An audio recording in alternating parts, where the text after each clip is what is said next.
Kemudian musuh pun menebas tangan kirinya hingga putus. Mus'ab membungkuk ke arah bendera pasukan. Lalu dengan kedua pangkal tangannya ia mendekap, memeluk dan mengibarkan bendera itu sambil mengucapkan,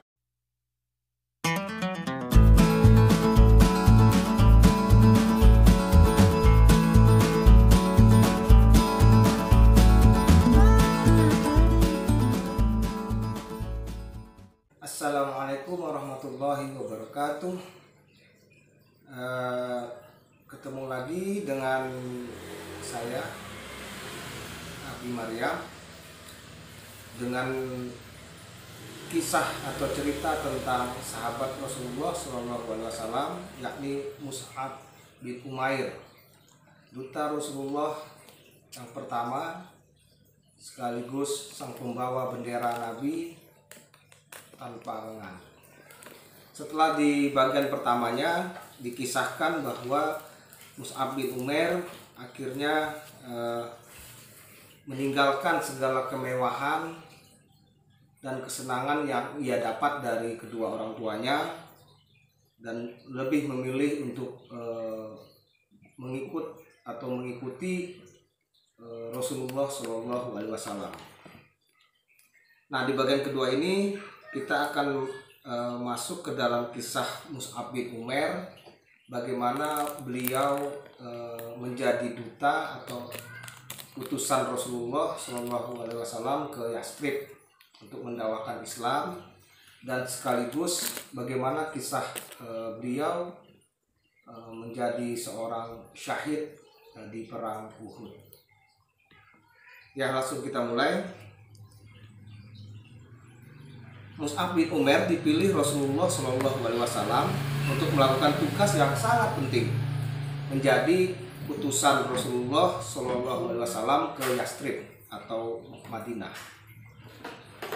Tugasnya adalah mengajarkan agama Islam kepada orang-orang di Yastrib yang telah beriman dan berbaiat kepada Rasulullah SAW di Bukit Aqobah.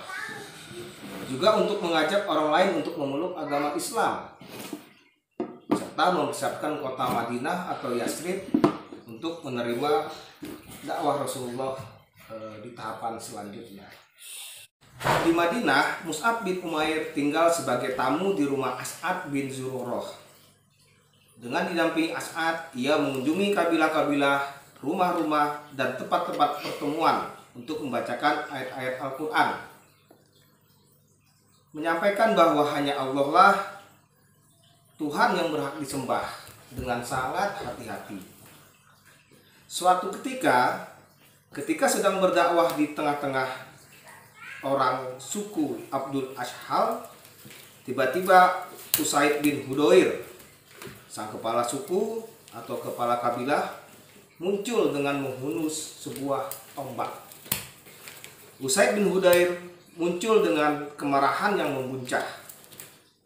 Ada orang yang akan menyelewengkan penduduknya dari keyakinan mereka, mengajak mereka meninggalkan Tuhan-Tuhan mereka dan beralih ke satu Tuhan.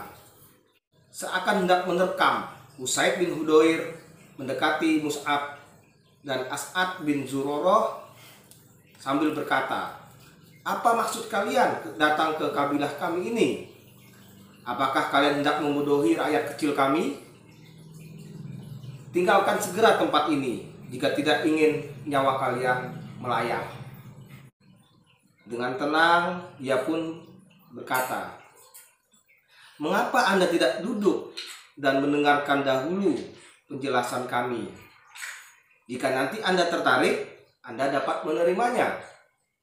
Dan jika Anda tidak suka, maka kami akan menghentikan apa yang tidak Anda sukai itu." "Baiklah," kata Usaid. Lalu ia pun duduk dan meletakkan tombaknya. Mus'ab pun mulai membacakan ayat-ayat Al-Quran dan menguraikan dakwah yang dibawa oleh Rasulullah SAW. Bacaan dan uraian Mus'ab mengalir ke telinga Usaid, memasuki dada dan menerangi hati yang ada di dalamnya. Belum usai Mus'ab membaca dan memberikan uraian, tiba-tiba bibir Usaid bin Hudayr pun bergetar. Seraya ia berkata, "Alangkah indahnya kata-kata ini. Tidak ada satu kesalahan pun. Apa yang harus dilakukan orang jika ingin masuk ke dalam agama ini?" Mus'ab pun berkata kepada Usaid bin Hudayr, "Hendaklah ia membersihkan pakaiannya dan badannya, lalu mengucapkan 2 kalimat syahadat." Usaid pun meninggalkan majelis beberapa saat. Kemudian ia kembali dan air masih menetes dari rambutnya. Ia berdiri dan mengucapkan 2 kalimat syahadat. Asyhadu an la ilaha illallah wa asyhadu anna Muhammadar Rasulullah. Berita masuk Islamnya Usaid bin Hudayr tersebar dengan cepat, secepat cahaya di seantero kota Madinah. Sa'ad bin Mu'adz juga mendatangi Mus'ab. Setelah mendengar uraian dari Mus'ab, ia pun masuk Islam. Setelah itu Sa'ad bin Ubadah juga masuk Islam. Dengan masuk Islamnya 3 tokoh ini berarti pintu lebar bagi masuk Islamnya para penduduk di Madinah. Sekarang tiba saatnya kita mengisahkan tentang peran Mus'ab bin Umair di dalam perang Uhud. Setelah kekalahan dalam perang Badar, maka para orang-orang kafir Quraisy sangat geram dan marah. Sehingga tibalah perang Uhud. Dalam perang Uhud ini Rasulullah berdiri di tengah barisan kaum muslimin, menatap setiap wajah mereka, dan beliau menunjuk orang yang akan membawa bendera pasukan. Terpilihlah Mus'ab bin Umair. Mus'ab maju dan membawa bendera pasukan dengan gagah perkasa. Peperangan berkobar dan berkecamuk dengan sengitnya. Pasukan panah kaum muslimin melanggar perintah Rasulullah Shallallahu Alaihi Wasallam. Mereka meninggalkan posisi mereka di atas bukit setelah melihat pasukan musuh lari terbirit-birit. Perbuatan mereka ini secepatnya mengubah suasana. Kemenangan berganti kekalahan. Tanpa diduga, pasukan berkuda musuh menyerang pasukan kaum muslimin dan dari atas bukit. Pasukan Islam pun kalang kabut. Melihat barisan kaum muslimin porak-poranda, musuh pun mengarahkan serangannya ke Rasulullah Shallallahu Alaihi Wasallam. Namun Mus'ab menyadari situasi ini, maka diangkatnya lah bendera pasukan setinggi-tingginya. Dengan suara lantang ia bertakbir, Allahu Akbar. Ia maju, menerjang, berkelabat sana kemari mengibaskan pedangnya. Ia ingin mengalihkan serangan musuh yang sedang tertuju kepada Rasulullah agar menyerang dirinya. Namun terlihat seperti satu pasukan tentara. Sungguh, walaupun hanya seorang diri, Mus'ab bertempur laksana sepasukan tentara. Satu tangannya memegang bendera pasukan yang harus terus berkibar, tidak boleh jatuh ke tanah. Dan tangan yang satunya lagi menebaskan pedangnya dengan tatapan mata yang sangat tajam. Jumlah musuh yang dihadapi Mus'ab semakin banyak. Mereka semua ingin menginjak-injak layaknya untuk mencapai Rasulullah Shallallahu Alaihi Wasallam. Seorang tentara berkuda musuh, Ibnu Qomiyah, menyerangnya dan berhasil menebas tangan kanannya hingga putus. Mus'ab mengucapkan, Muhammad itu tiada lain hanyalah seorang Rasul yang sebelumnya telah didahului oleh para Rasul. Lalu bendera itu ia ambil dengan tangan kirinya dan ia kibarkan setinggi-tingginya. Kemudian musuh pun menebas tangan kirinya hingga putus. Mus'ab membungkuk ke arah bendera pasukan. Lalu dengan kedua pangkal tangannya ia mendekat, memeluk dan mengibarkan bendera itu sambil mengucapkan, Muhammad itu tiada lain hanyalah seorang rasul dan sebelumnya telah didahului oleh para rasul. Kemudian tentara berkuda itu pun menyerangnya lagi dengan tombak, menghujamkannya ke dada Mus'ab, sehingga Mus'ab pun gugur sebagai seorang syuhada dan bendera pun jatuh ke tanah. Mus'ab gugur setelah berjuang dengan gigih, mengorbankan semua yang dimilikinya demi keimanan dan keyakinannya. Setelah pertempuran usai, jasad pahlawan yang gagah berani ini pun ditemukan terbaring dengan wajah tertelungkup ke tanah, digenangi darahnya yang suci. Seolah-olah tubuh yang kaku itu takut menyaksikan bila Rasulullah ditimpa musibah. Karena itu ia menyembunyikan wajahnya agar tidak melihat peristiwa yang ditakutinya itu. Atau mungkin ia merasa malu karena telah gugur sebelum bisa memastikan akan keselamatan Rasulullah. Dan sebelum ia selesai menunaikan tugasnya dalam membela dan melindungi Rasulullah. Rasulullah bersama para sahabat mengitari setiap sudut medan pertempuran untuk menyampaikan salam perpisahan kepada para syuhada Uhud.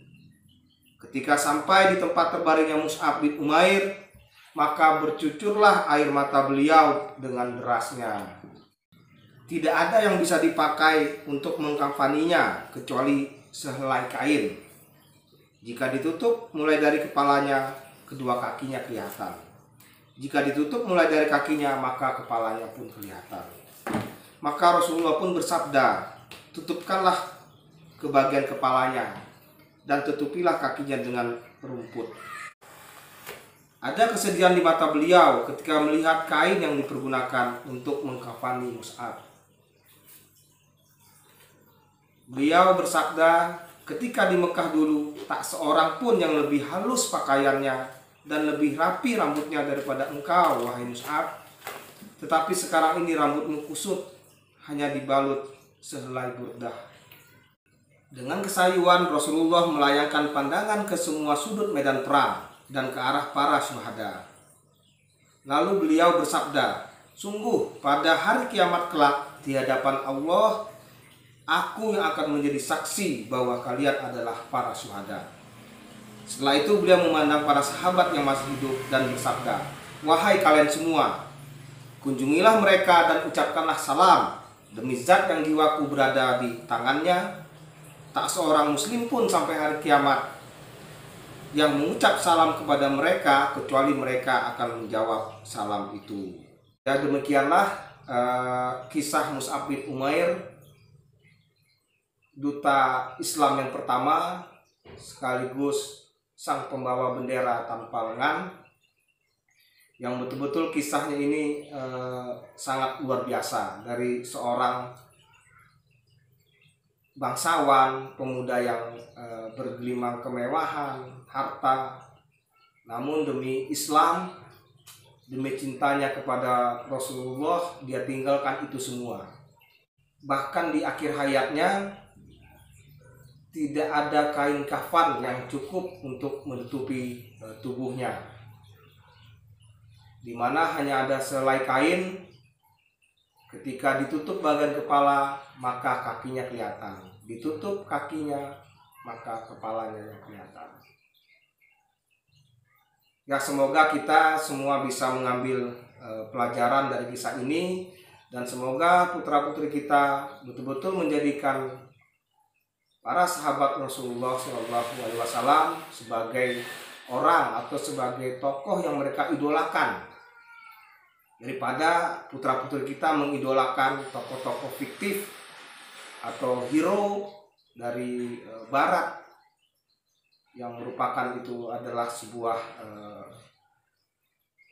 perusakan terhadap putra-putri kita.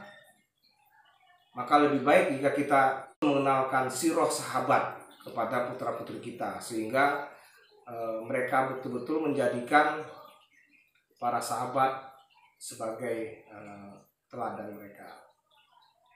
Ya, demikianlah apa yang saya kisahkan tentang Mus'ab bin Umair.